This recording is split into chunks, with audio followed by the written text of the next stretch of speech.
We'll go to the last, notre dernière restitution d'atelier de la journée. Elle concernait un thème transversal, celui de la coopération internationale. Coopération internationale qui existe déjà, qui se développe déjà beaucoup, mais qui parfois manque de moyens, manque de portage politique aussi et de cadre pour être porté plus largement au sein de l'Union, mais surtout au-delà. Pour en parler, nous avons avec nous la chance d'avoir le président de l'European Cancer Society, qui a joué un rôle important, l'European Cancer Society, dans la mise en œuvre et dans la conception du plan européen contre le cancer, qui travaille sur de nombreux programmes internationaux. Merci d'applaudir très fort Andreas CHARALAMBOUS, qui est avec nous.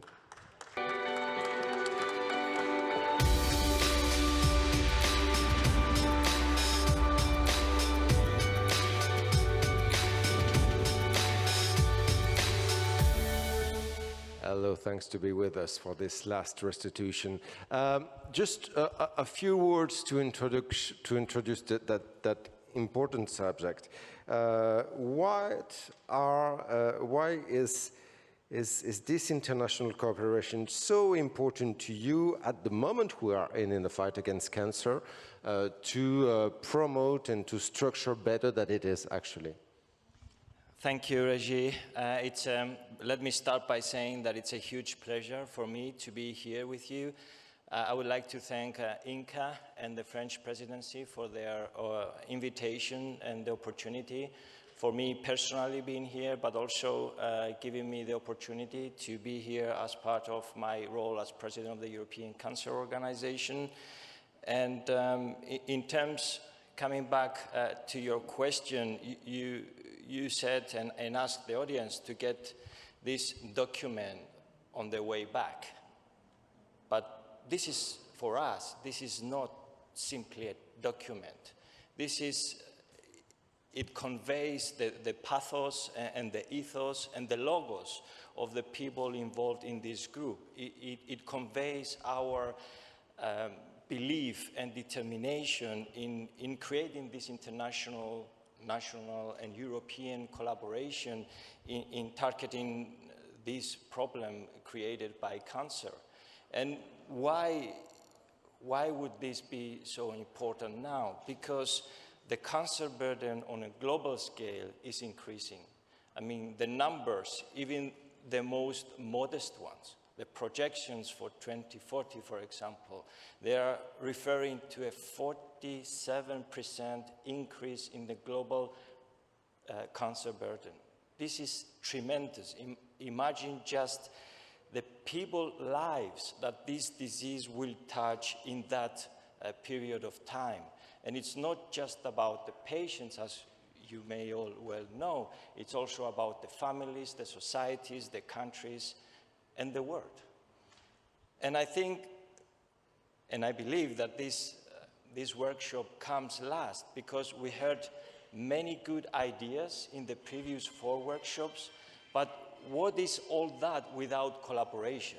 Can we achieve anything without working together? It is by definition an impossibility. Why is it? What are the main difficulties to build this international collaboration now on? You might try to do a lot of the networking in your cancer society. What is still difficult to achieve? Well, I see also the workshop we worked in. It is a microcosmos of this international and global society committed to the fight against cancer. So people work on different agendas. They're coming from geographical backgrounds with perhaps different priorities. Some of the efforts are fragmented, and there are quite a few European and international initiatives. But what we have seen is that there is a lack or poor coordination and governance between these organizations in order to establish a strategic common agenda, to get everybody working on the same topic, on the same, maybe not on the same way, but to the same vision and strategy. Yeah, it's something like we can do Zoom meeting all the way long, but we need an agenda out of this to work the action and to go to action. Let's go and see the statements. They are really impressive statements for this group. The first one is short, but big. Call for the creation of an international cancer coordination mechanism, like a G10 format. First question, who shall it gather? And why is there such a need for that new thing, I would say? And will it be the new thing and just two meeting and then pass to reinvent the wheel in another way afterwards? Well, definitely, as a group, as professionals in the field, we don't want to be creating something new that will be replicating the status quo. That's not the idea. This strategic mechanism basically is based on a successful model that we have seen that it worked in the past, and we want to build this international cooperation mechanism based on that successful model. The idea and the question here is not really how many countries are you planning or thinking of including in this format. The idea here is to mobilize countries who have demonstrated a successful pathway tackling cancer. They have mobilized enough resources for doing so, but also countries who hold the scientific expertise. And they have proven their international collaboration in other occasions. So you have to start from somewhere, right?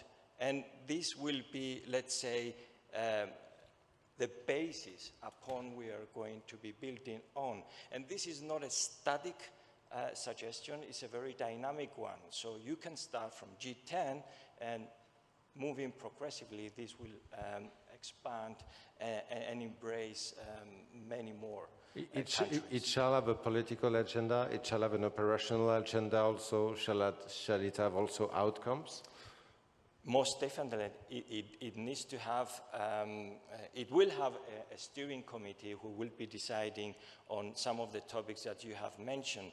But yeah, in order, this is a different kind of collaboration.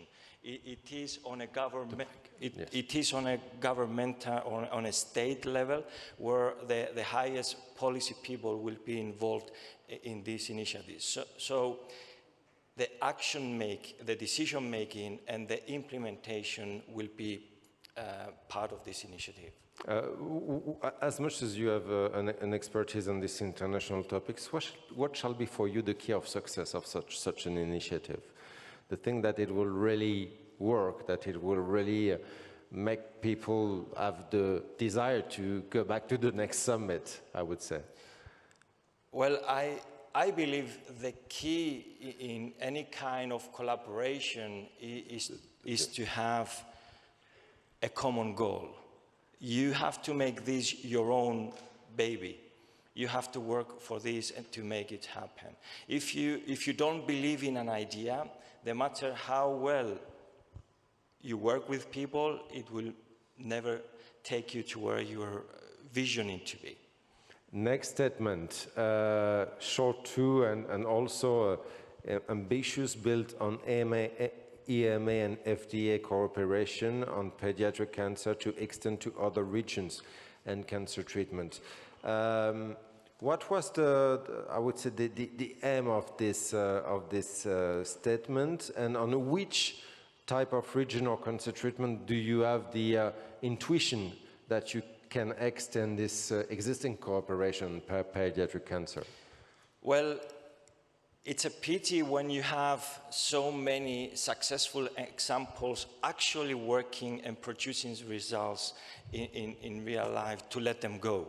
So the idea that came from the group is to build on that successful EMA and FDA collaboration that is currently taking place primarily within the pediatric cancers, and expand that to include non-pediatric cancers as well. So we're not trying to change the status of that collaboration, but build on that successful framework and expanding it to touch those non-pediatric cancers as well.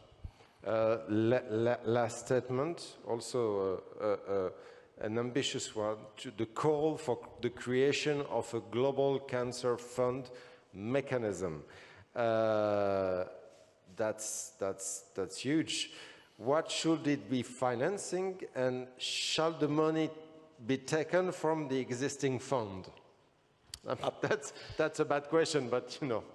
Well, money can never be enough. And the resources allocated now to the tackle of cancer, we know they're not enough. And we have seen with the numbers that I mentioned earlier that with the increase of the global burden of cancer, healthcare systems around the world, they have to deal with an increased pressure.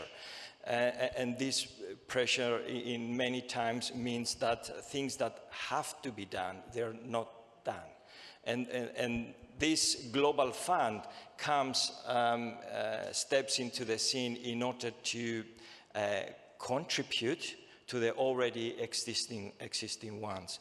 And again, this global fund idea and initiative is based on other successful ones, such as the Global Fund for the fight against HIV, AIDS, TB, and malaria. So it's not an idea that came or fall from the sky, but it is an idea that addresses a real need. We need to be investing more in the tackle of cancer. What's the next step for you from all this? What's to be done in the next months, if not the year to come, on these three really ambitious statements? I believe the first and most important step is that we acknowledge the problem. And we have put together this political declaration.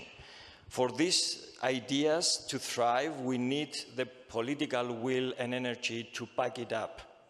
We need a consistency and sustainability of these ideas. It's not only about the French presidency, it's also about the Czech and the Swedish presidency that comes along.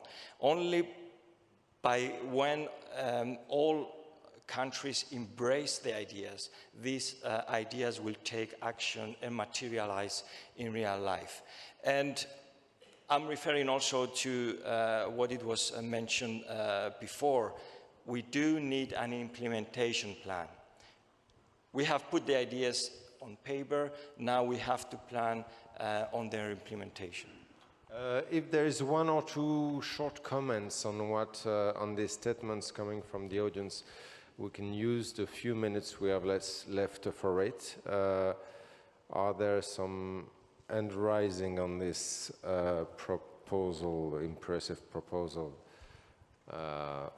It's crystal clear, I think. We all need it. Yes, everyone is agreeing on this proposal. So if we don't have questions, and there are not so much coming on from the internet, one is about the sub-Saharan Africa situation to be addressed also by this kind of organization and structure. Well then, thanks a lot, Andrea. My pleasure, thank you. Yes, on peut l'applaudir très fort. Vous remerciez vous présents pour avoir suivi l'ensemble de ces restitutions. Le tout est dans ce document que vous retrouverez à la sortie et que vous retrouvez en ligne. Les consignes du déjeuner sont les mêmes qu'hier, les lunchbox sont à la sortie. Vous pouvez manger autour des stands ou bien à l'étage, mais sur des places assises du fait des consignes sanitaires.